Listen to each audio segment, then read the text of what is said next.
what is one of the most popular genres on the planet that you see in so many movies and shows? Of course, in terms of anime, you may be saying isekai as of late, because, let's face it, it has become one of the biggest genres on the planet. But of course, it's not that, it's the zombie genre. This subgenre within the horror genre started in 1968 by George Romero, God, I hope I said that right, who started it with The Night of the Living Dead, which of course started to branch out into the modern age. We have seen one of the most popular zombie shows end as of late, and that is The Walking Dead, which is one of the most popular shows on the planet. This show changed zombie movies and shows completely for the better. Or worse, I have no idea, I didn't watch it. But it also did change me forever because I watched one episode of this show at the age of 6, and seeing these ugly pieces of cardboard eating every bit of this poor man was horrifying, and I then developed a fear from it. Thank you. Then we see a lot of zombie movies in the current era, like World War Z, Dawn of the Dead, Train to Busan, I Am Legend, Zombieland, Zombieland 2, Shaun of the Dead, and even a masterpiece like Warm Bodies. On top of the zombie genre, there's a story that everyone has heard of, and there must have been a bunch of movies made about it, and that story is called Jack and the Beanstalk. This is a children's story. Jack, a poor country boy, trades the family cow for a handful of magic beans, which grows into an enormous beanstalk reaching up into the clouds. Jack climbs the beanstalk and finds himself in the castle with an unfriendly giant. But of course, he'll be unfriendly because you invaded his privacy. They made one of the best movies on the planet based on this story. It's called Jack and the Giant Slayer, the movie where Obi-Wan always has the high ground. But what if I told you there's a show, no, an anime, that takes the best of both movies, Warm Bodies and Jack the Giant Slayer? Well, your prayers have been answered, because there is one. And this anime is called Attack on Titan, where the Avengers and the gang destroy the Mad Titan Thanos. It starts off in a very peaceful time. The trees are beautiful, the skies are clear, the walls, well, they're gray. The politics are rigged. Nothing can possibly go wrong. Until, of course, it does, where something giant appears. It's so giant, it towers over the walls. It's like if the Iron Giant decided to stand up and ask you to pick up the soap. It's like if the giants from Jack and the Giant Slayer decided to play peekaboo with you. Imagine, you're just sitting around being protected by these walls for ages, keeping you away from giant zombies. Nothing has broken down these walls, and nothing is broken in. And then out of nowhere, a giant wrecking ball just stands up and towers over the wall just to kick down your door. These people must have thought, that's new. We're about to die. Oh, well, you know, this is our typical Tuesday. Of course not. What they thought was... Once the walls were brought down and these titans were invading the city and everyone was dying. I mean, there's blood everywhere. Hey, there's a guy's eye right over there. Part of their face over there. I mean, it's just blood and guts everywhere. Our protagonist, Eren Yeager, survives. And of course, like every man who watched their mother die right in front of them, decides to call it a day and open up a donut shop. Which of course leads us to the plot of this masterpiece of an anime. Being that Eren wants to become the very best at making donuts. Be the very best that no one ever was in an apocalypse. The title I gave you was the wrong title. The real title is In Another Apocalyptic World Where My Mother Dies and All I Want to Do Is Make Donuts. Okay, the actual plot of this story is that this kid vows to kill every single gosh darn titan on this planet and will yell it to your face like he is also yelling he's gonna be king of the pirates in the Hidden Leaf Village. Wait, of course, we then follow his journey as he becomes one of the best at not just making donuts, but also being the best jelly-filled donut he can be. Because we all know jelly-filled donuts are the best. They're the Titan's favorite. And then he somehow becomes a Titan, the thing he vowed to destroy, the thing he hates the most, and his reaction is, you would expect him to scream, like, oh my god, I must commit seppuku, I cannot live like this. Instead, he gets horny for beating the shit out of all the Titans, as well as getting the shit kicked out of him by Levi. Oh my god, I can only imagine the amount of pleasure he received in that 1 week. It must have been like he just ate someone you could hear with a special dish, curry, risotto, omurice. With the introduction of Eren Yeager and his Titan fetish out of the way, we can get into the real meat and potatoes of this video. I'm gonna be the first to say this. Yes, a hot take, yes. One take that might get me canceled. I love Attack on Titan. And to me, it's a very close masterpiece of a show. And why not? I'm gonna get real wacky and say that I think Attack on Titan is better than Fullmetal Alchemist Brotherhood.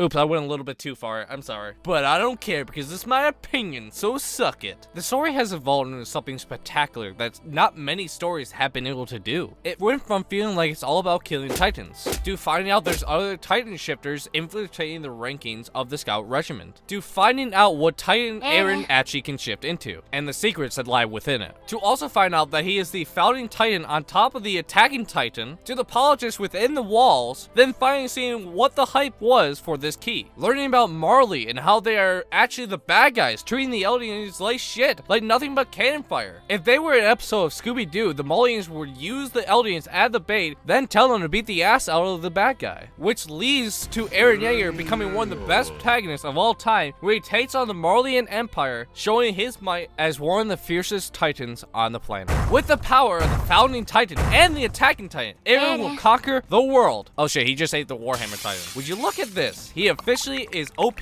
as frick. So much has changed from the start of Attack on Titan from 2009 to 2020, seeing Eren go from bitch baby to actual badass, which we saw Deki try as well, but fail horribly. Eren Yeager's progression into one of the best protagonists of all time is foreshadow. He actually develops with each arc and each season. Eren was constantly changing. Eren starts out as a noisy and wild kid. He wants to learn about the basement. He doesn't want to be treated like a child. He then transforms into a kid that only knows 5 words. I'm gonna kill all the titans. Then proceeds to yell a bunch.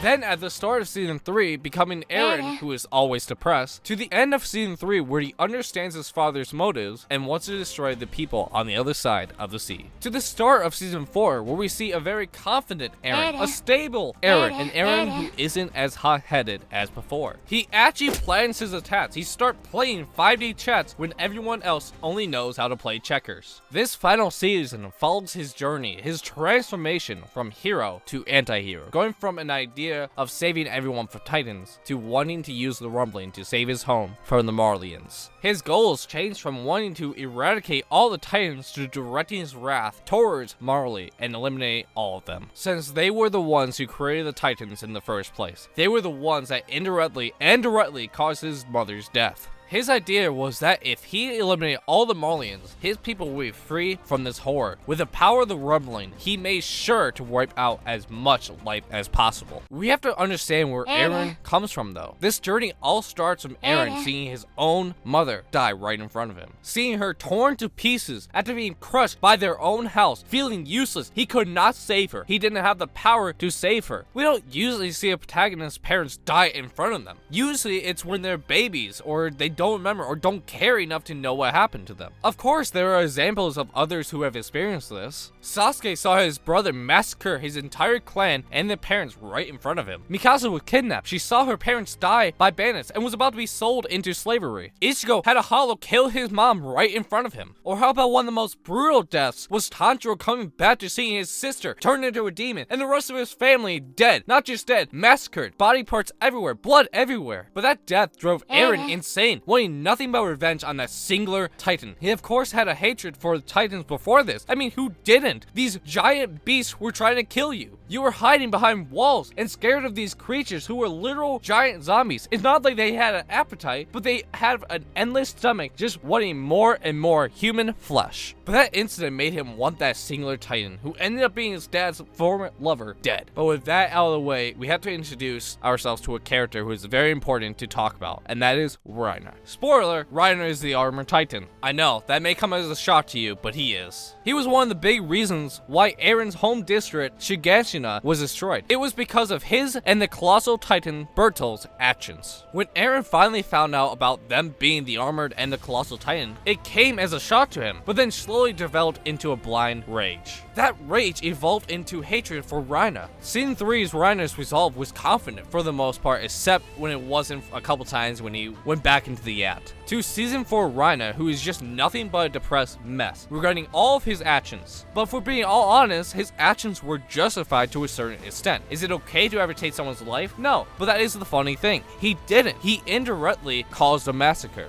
The main reason he was so motivated to do this was so that he and his mother could live in peace in Marley. Marley, and even maybe go back to his father, who was a Marleyan, who also was a massive dick and never cared about him or his mother. Then in season 4, Eren and Reiner finally met back up in Marley. Reiner's PTSD took over, making him remember the horrible things he has done, as well as making him remember Sasha eating a piece of bread. God, she ate it like a bat out of hell. She was stuffing it down like her life depended on it. She ate it as if a pig got to turn his body around towards his butt.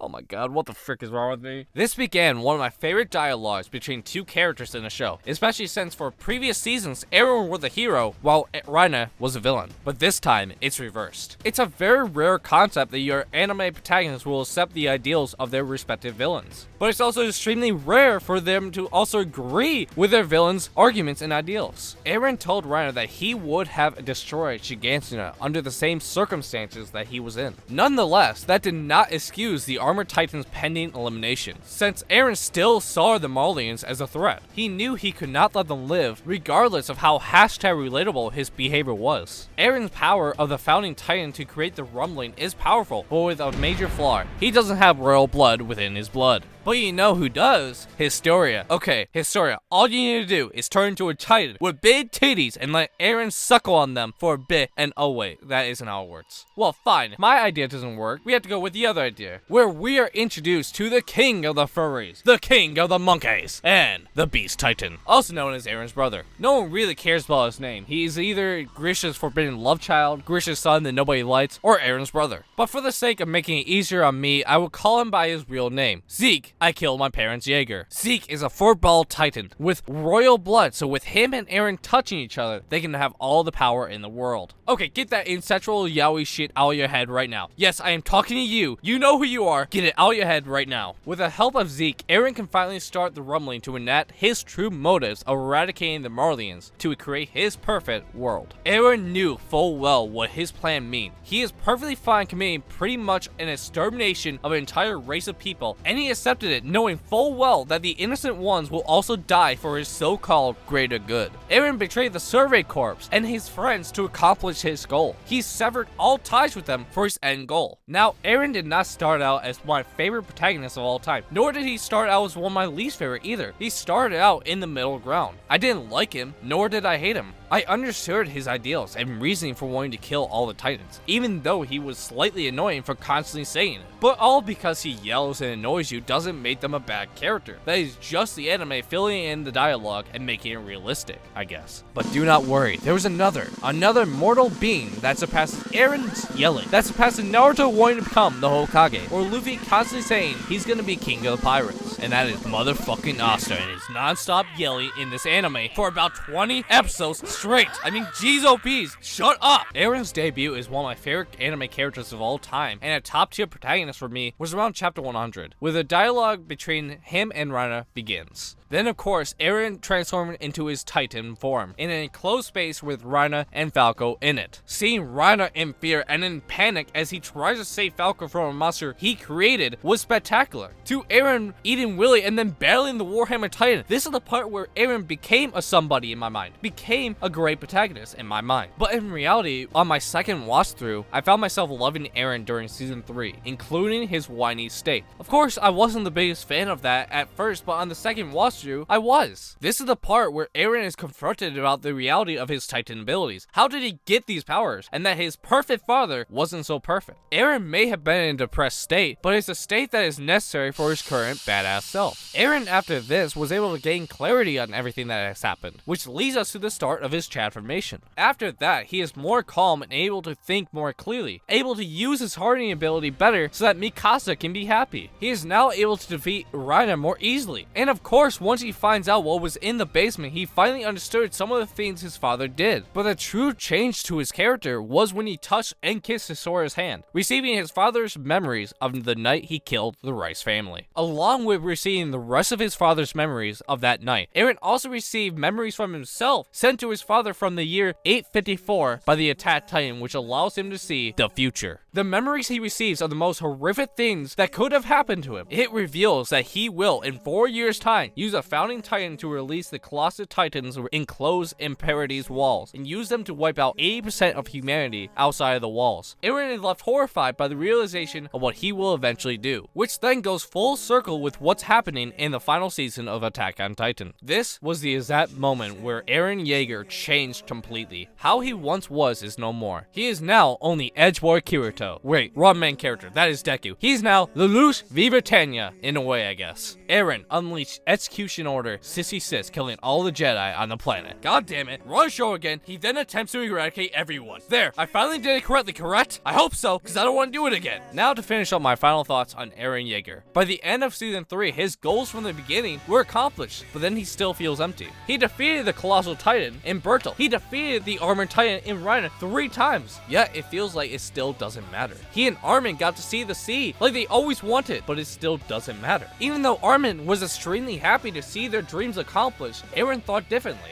Instead of feeling joyous, he only thought about killing their enemies on the other side of the sea, hoping that doing so would give him the freedom he's always wanted. The freedom that Eren truly dreamed of at first. He thought that killing all the Titans would be freedom. He thought being able to see the sea would signify his freedom. But his thoughts and hopes were not the same as his dreams and ideals. Because once he knew that there were more people beyond the sea, the people beyond the sea were the reason his life was so terrible. The reason why so many innocent people died on his side. In an act of revenge and distaste for them, he believes he has no other choice but to enact his will on them and make sure they suffer for everything they have caused. For when that happens, he will be truly set free in his mind. This is what he dreams of for not just himself, but for his friends as well. Even defeating the Colossal Titan, the thing that started it all for him, the thing that destroyed the walls, the thing that indirectly killed his mother and so many others, the thing that indirectly caused him to get eaten by a Titan and turn into one, the thing that indirectly killed some of his comrades. Even defeating and killing him wasn't enough. What will make it enough is going over to Marley and making sure that his plan goes through and he accomplishes it. Now with me talking about one of my favorite characters of all time out of the way, let's talk about the show as a whole. To me, Attack on Titan is a 9 out of 10 show. I will admit, if I were to rate each season thoroughly, it would be season 1 is a 5 out of 10, season 2 is a 6 out of 10, season 3 is a 9 out of 10, and the final season overall is a 10 out of 10. Attack on Titan does almost everything right. I will admit the ending of this show isn't on par with what I wanted, and actually is far from it. The ending sucked for me. I will not go into why, but I will put out one of my theories that I wanted to come true, but didn't. Once again, this is a spoiler warning for the ending. This is not a technical spoiler, but it is a spoiler for something that doesn't happen. So if you don't want to hear it, then please skip it. If you do want to hear the theory, then go ahead. I wanted the story to end with Eren Yeager waking up from that nightmare. If you remember from the start of the show, where we see Eren waking up from such a terrible nightmare, I wanted it to imply that while everyone else is living out their lives, Eren is constantly in the loop of torment. This look of pain and suffering. I wanted this life to keep on looping around. I wanted to go full circle with the beginning of the anime, where in the first episode you will see Eren waking up and his eyes in shock, in torment, like he just had a really bad nightmare, but doesn't remember anything from it. I wanted to go all the way back to that and just constantly loop it. So if you were to watch Attack on Titan, you can just keep on looping it and it would make sense constantly. That, in my opinion, would have been my preferred ending. And of course, not everyone will agree with my opinion, and if I am being all honest, I would be shocked to see people agree with me all the time. But that is why it's my opinion. It doesn't have to be yours, it's mine. To me, that would have been such a satisfying ending, but a sad one at the same time. Attack on Titan has achieved so much in its lifetime. It was one of the first mainstream anime to get so popular within a bigger audience. Hell, when the final season was released, people were constantly talking about it on Twitter. They were making videos about it. Yes, it was spoilers, but they were still talking about it more than ever. Do I agree posting spoilers on Twitter is right? God, no. But even bigger people like Jacksepticeye, Markiplier, Moist Critical were talking about it. The influence that this show has had on people is insane and remarkable at the same time. Everything about this show screams modern classic. It screams masterpiece. This show, even though it had its flaws throughout the beginning, turned it around and made it into something truly special. Honestly, this show does make my top 15. In a heartbeat, I rate this higher than most shows I have watched. I mean, why would it not be? Have you seen Mikasa's abs? Her thighs, how she works out. She works out. She is thick, she protects, and she is breathtaking. But controversial take, I actually like her in season 4. I think she's a lot hotter in season 4. Sorry. Plus, her hair is not that different whatsoever. I just don't know. Season 1 through 3, I don't like her as much of a waifu as season 4. Maybe possibly because she's 15. I love how Attack on Titan changed the studio and everyone gets in a hate raid about Mikasa's hairstyle. What the heck is wrong with people? Mikasa is probably one of the better waifus in the series. I always wanted a waifu that can beat me up and put my ego down a peg. Is she the greatest waifu of all time? No, that goes to Boa Hancock. But she's a piece, she is great. The same goes for Eren Yeager. A protagonist started out being a screaming bitch, turned into one of my favorite protagonists of all time. He got into my top 4 favorite protagonists of all time. Heck, I will say, he is within the top 20 favorite characters for me of all time. And why would he not be? Did you see that walk, that 8-pack, that hair, and that jacket flip? He is so amazing. And on top of that, he had the balls to completely wreck Armin in a fight. Let's freaking go. I mean, let's face it, we all wanted it, didn't we? He was too needy. Jeez, I can't believe I just said that. I actually like Armin. But let's go, Eren! Beat the crap out of him! Yes, you got this! Attack on Titan is truly in a class of its own, and will always be remembered as a modern classic. Well, until Boku no Demon Slayer Shippuden comes out and becomes the greatest anime to ever live.